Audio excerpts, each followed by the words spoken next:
share it to all the other Facebook media. Practical too. Okay, you are live. 30. I am not live. No, it says live. You're live on. It's not live here. 4, 3, 2. No. 20. Stop. Page unresponsive. Wait. What is that? Oh, okay.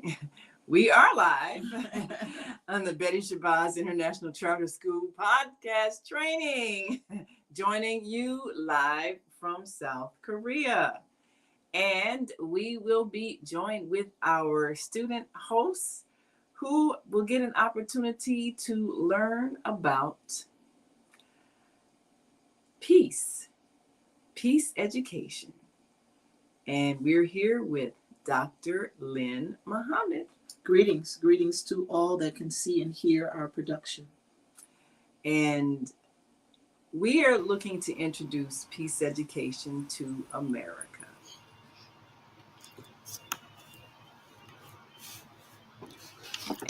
And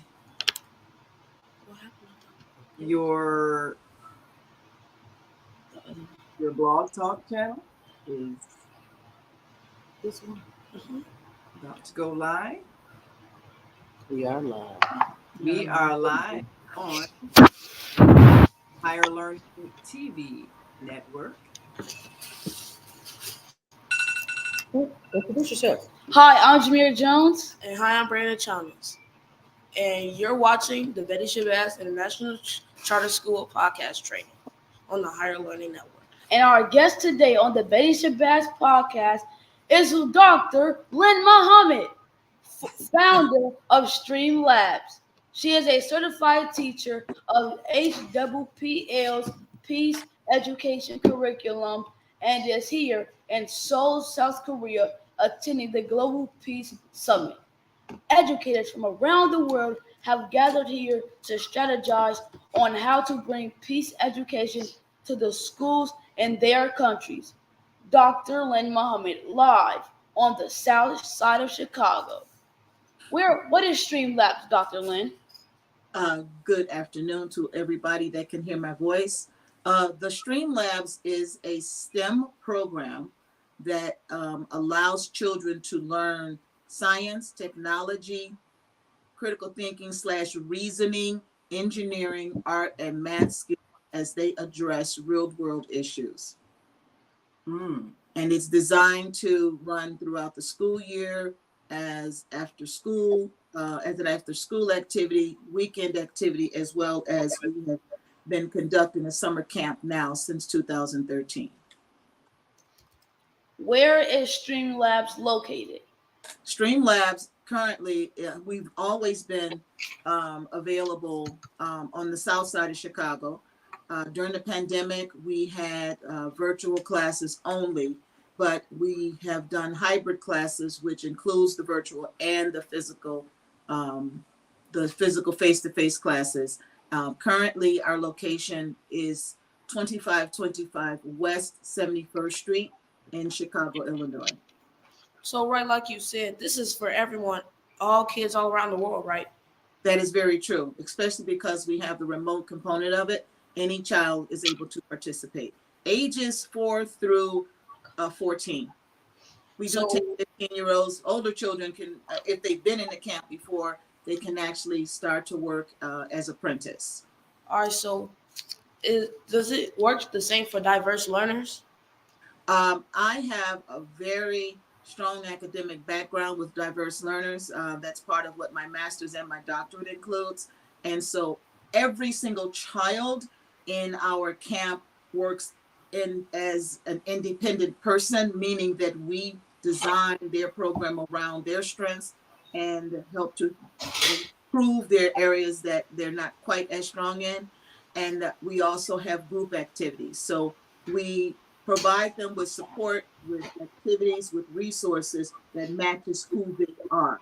And at the end of the camp, the technology piece that they wind up taking home with them is usually a small robot. That technology piece is also connected to them as a person. And if they have stronger skills, we push them. If they have skills that are not quite as strong, we help them develop as much as they can, and we nudge them just as much as they need us to nudge them to do better. Dr. Lynn, as I've said about peace education, do you know what that is? Peace education is it's a way of teaching children that they are part of the solution to issues and problems, not that they have to be bogged down with issues and problems, or those issues or problems block them from doing what they want to do. Peace education allows Ms. Latif and I to be able to work harmoniously, even though I have my unique strengths, my unique characteristics, my unique features, and she has hers. We see each other not as different individuals who cannot work with each other. We see each other as different individuals who bring something to the work experience, the life experience, the home experience, whatever it is, that can balance each other out. She has strengths, I have strengths. They're not necessarily the same. The two of us together, we can do a whole lot more if we work collectively, if we don't. If I'm having a problem with someone, I learn how to use my critical thinking skills, my problem solving skills, my skills of concern, my skills of recognizing they are a unique person, so I respect them for that. And those things allow me to not continuously see them as an adversary, but as a friend, as a person who I can collectively work with. And even if I don't work with them, at least I don't have problems with them. And that's what peace education does. It gives the student the opportunity to learn that they are part of the solution instead of part of the problem. They are part of bringing serenity, bringing harmony to an environment instead of bringing chaos and confusion. Another thing I'd like to add to that, because peace education is a course that was developed by the organization that brought us here to South America. South Korea. Did I say South America? South Korea, another part of the world. Brought us here to South Korea, and that is Heavenly Culture World Peace Restoration of Light. That's the name of the organization. They go by the initials HWPL. And the person who founded the organization, his name is Man Hee Lee, and he's the chairman of the organization. He was a veteran in the Korean War. And after fighting in the war, he just was so devastated by how destructive war is that he wanted to create a worldwide organization of people who believe in peace and an end to violence, an end to fighting, and to be able to do things in a spirit of cooperation rather than conflict.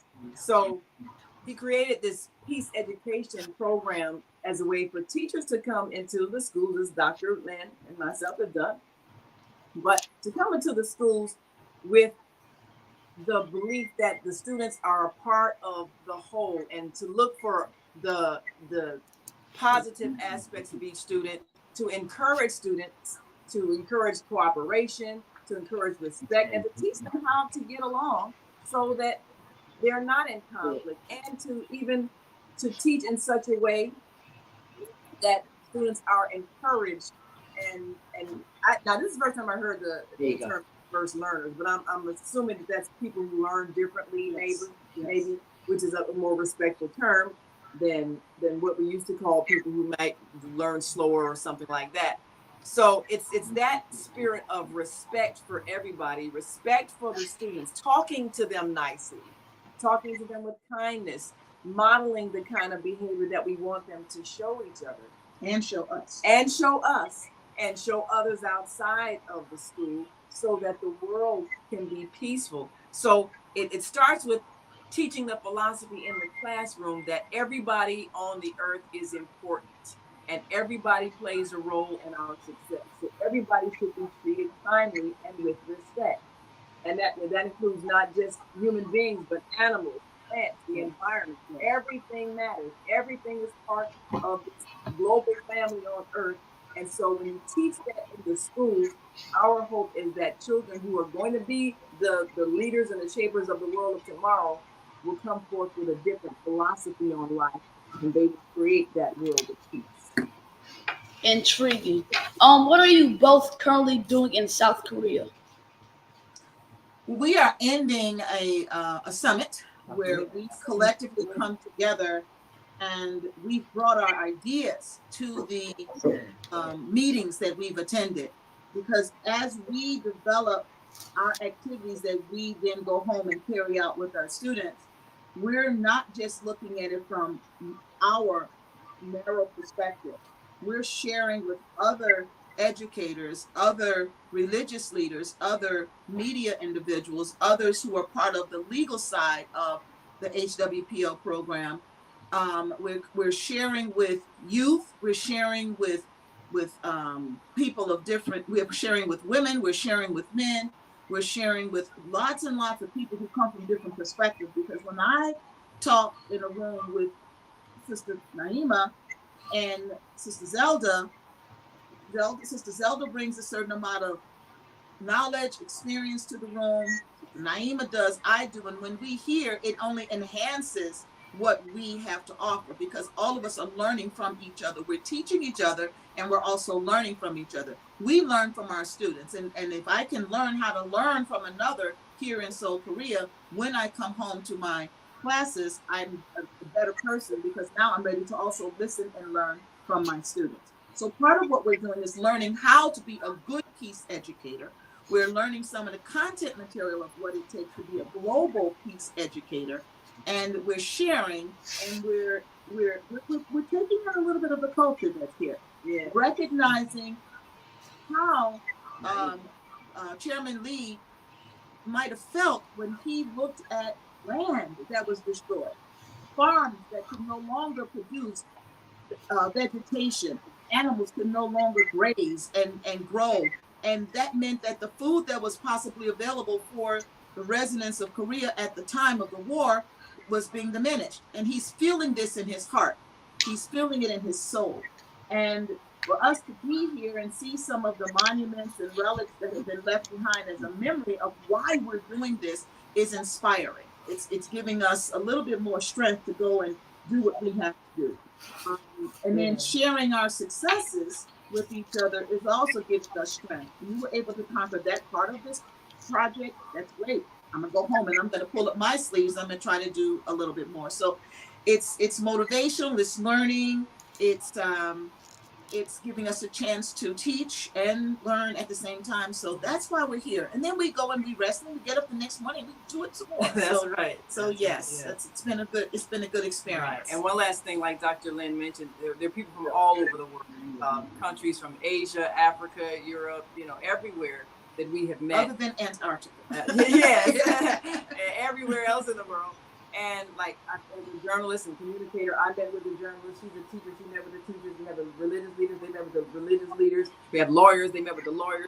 So everybody plays their role in spreading this philosophy of peace. So our job as the journalists and the communicators is to do what we're doing, teaching people like yourselves how to spread the message, how to use the media to spread the message, and how to use our various means of spreading the message so that everybody can understand we're building a world of peace. And not only are we in our individual groups, but some of us wear multiple hats, such as Naima. Yes. So she's an educator, but she's also part of the media. Yes. I am an educator, but I'm also part of the religious leaders group. Yes. So we wear multiple hats. So when we come here, we have to take off at least one hat and kind of narrow it down and focus in on one thing. But we're also sharing, so that even though I wasn't in those meetings with the religious leaders, I'm sharing with others to find out exactly what was done, because I need that background as I develop my lessons and carry out my lessons. Right. So we want to thank you all for joining us here in Seoul, South Korea. We'll be doing peace education. One last question. What's the food like in South Korea? It's really good. It's good. Yeah, we had some good food at good restaurants. We had a great time. Hey, you gotta try it. Maybe we'll bring some home. Maybe we'll figure out how to cook some of it. That's my goal. Bring me a sample. Bonus question, Dr. Lynn. How has peace education helped your school? My students, actually, before they get involved in something that might turn into a conflict, I have heard some of my students say, "Are you being respectful? Are you showing empathy?" And these are some of the vocabulary words that they're learning as they're doing this, as they're learning peace education. So they're using it to second guess just reacting to things in a negative way. So it's been very, very helpful. Very helpful. Wonderful. And that is it for our podcast. Thank you all. Thank you, Dr. Lynn. Thank you, Mama Naima. And that is it All for right. Bye, That's guys. victory. Oh, this means victory. This is victory. Yes. Yeah. All right. Bye, guys. Bye. See you next time. See you.